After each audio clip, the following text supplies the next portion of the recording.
BSP के vote bank में सेंधमारी कर आगामी लोकसभा चुनाव में जीत का परचम लहराने की तैयारी में समाजवादी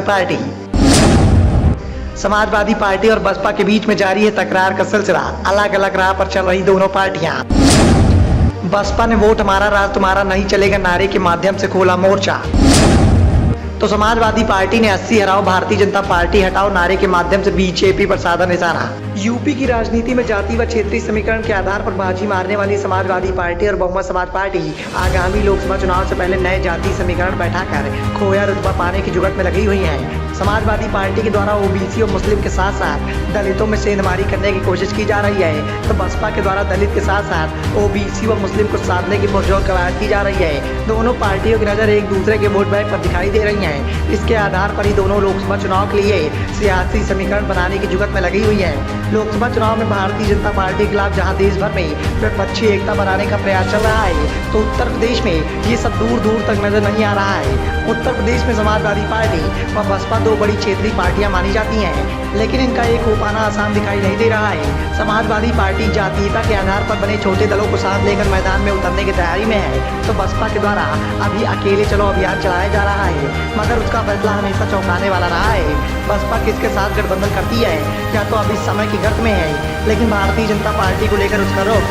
हमेशा से ही नरम रहा है। इन स्थितियों में यूपी में विपक्षी एकता की राह आसान दिखाई नहीं दे रही है। बसपा ने एक बार फिर से काशीराम की राह पर चलते हुए वोट हमारा राज तुम्हारा नहीं चलेगा का नारा दिया, तो समाजवादी पार्टी ने 80 हराओ भारतीय जनता पार्टी को हटाओ का नारा दिया।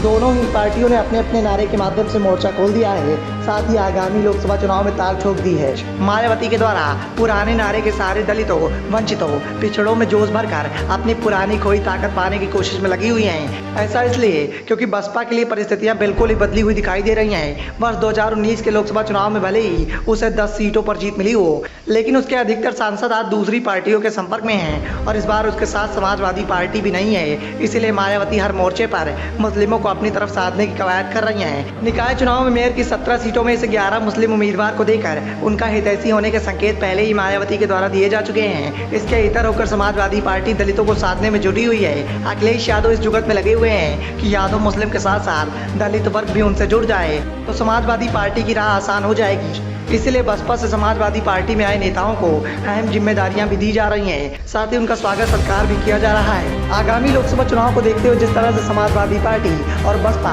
दोनों ही लगातार कोशिश कर रही हैं, उससे कहीं न कहीं ये साफ हो गया है कि आगामी लोकसभा चुनाव पर दोनों ही पार्टियों ने नजर बना रखी है। लेकिन उत्तर प्रदेश में जिस तरह से समाजवादी पार्टी और बसपा के बीच में टकराव देखने को मिल रहा है, उससे कहीं न कहीं भारतीय जनता पार्टी ने राहत की सांस जरूर ले ली है, क्योंकि एक तरफ जहाँ पूरे देश की विपक्षी पार्टियां एकता बनाकर भारतीय जनता पार्टी को सत्ता की कुर्सी से हटाने की कवायद कर रही हैं, तो उत्तर प्रदेश का माहौल कुछ अलग ही नजर आ रहा है। और यदि माहौल ऐसा ही रहा तो भारतीय जनता पार्टी को उत्तर प्रदेश में जीत का परचम लहराने में कोई भी दिक्कत नहीं होगी। Bureau report, the noise of India.